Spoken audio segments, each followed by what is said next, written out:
দিকে নজর রাখতে হচ্ছে, কারণ বেহালার শিলপাড়ায় এক যুবকের রহস্য মৃত্যুকে কেন্দ্র করে চাঞ্চল্য। পরিবারের তরফ থেকে দাবি করা হচ্ছে যে, অভিযোগ করা হচ্ছে যে পুকুর পাড়ে মদের আসরে মদের ঠেকেই এই যুবককে খুন করা হয়েছে বলে অভিযোগ। ঠাকুরপুকুর থানায় অভিযোগ দায়ের করতে গেলেও পুলিশ অভিযোগ নেয়নি, এমনই অভিযোগ পরিবারের।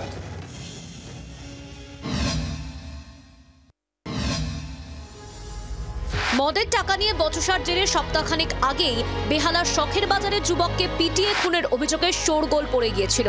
ঘটনার রেশ কাটার আগেই ফের বেহালায় এক যুবকের রহস্য মৃত্যু। মদের আসরে বচসার জেরে যুবককে পিটিয়ে খুনের অভিযোগ তুলেছে তার পরিবার। বেহালার শিলপাড়ার উদয়নপল্লীতে পুকুর পাড়ে মদের আসরে যুবককে খুনের অভিযোগ উঠেছে তার 3 জন বন্ধুর বিরুদ্ধে। পুলিশ সূত্রে খবর, মৃত যুবকের নাম অমিত ভান্ডারী। শিলপাড়া স্টেট গ্যারেজ লাগোয়া এলাকার বাসিন্দা অমিত শনিবার বিকেলে উদয়নপল্লীর পুকুরের পাড়ে 5 বন্ধুর সঙ্গে মদ খাচ্ছিলেন। সন্ধ্যায় পরিবারের কাছে খবর যায় আচমকাই অসুস্থ হয়ে পড়েছেন অমিত।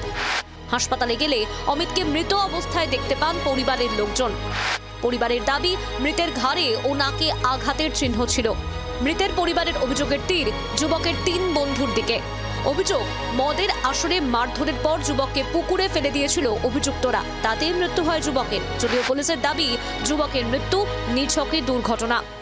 নাকে ছিল, কানের গোড়ায় ছিল, একদম যেন ছেলে ঘুমাচ্ছে। ছেলেকে আমার একদম সন্দেহ ছেলেকে মেরে ফেলে দেওয়া হয়েছে। কারা মেরেছে কোনো আন্দাজ আছে আপনার? ওইখান ঘরেরই ছেলেরা খেয়েছে, খেয়ে ওখান ঘরের ছেলেরাই মেরেছে। দাদা মাঝে মধ্যেই আসরে যেতেন, কিন্তু অন্য সময় অত লোক থাকতো না, কম লোক থাকতেন। সেদিনকারে অনেক বেশি লোক ছিলেন, আর নিজেদের মধ্যে কিছু বচসা হওয়ার দরুন ওখানে মারপিট হয়ে ধাক্কাধাক্কি করে ওখানে জলে ফেলে দেওয়া হয়। পুলিশের বিরুদ্ধে এফআইআর না নেওয়ার অভিযোগ তুলেছে মৃত যুবকের পরিবার।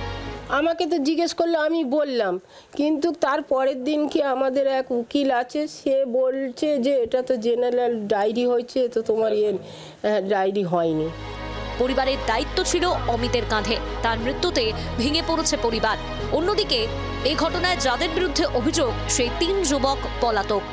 আমার বাড়ির বড় ছেলে আজকে কিভাবে তার জীবনটা আজকে যাবে, আমরা কি ভাবতে পেরেছিলাম যে এইভাবে তার জীবনটা যাবে? আমি চাই যে উপযুক্ত যারা আমার ছেলেকে মেরেছে তারা শাস্তি পাক, সবাইকে ধরা হোক। আর পুলিশ গিয়ে ওখানে জেরা করুক। ওই ঘাটের ধারে বিকেল 4টের সময় এই ঘটনা ঘটে। অয়ন ঘোষাল ও সন্দীপ প্রামাণিকের রিপোর্ট, জি 24 ঘন্টা। বাংলার আওয়াজ, বাঙালির আবেগ, জি 24 ঘন্টা।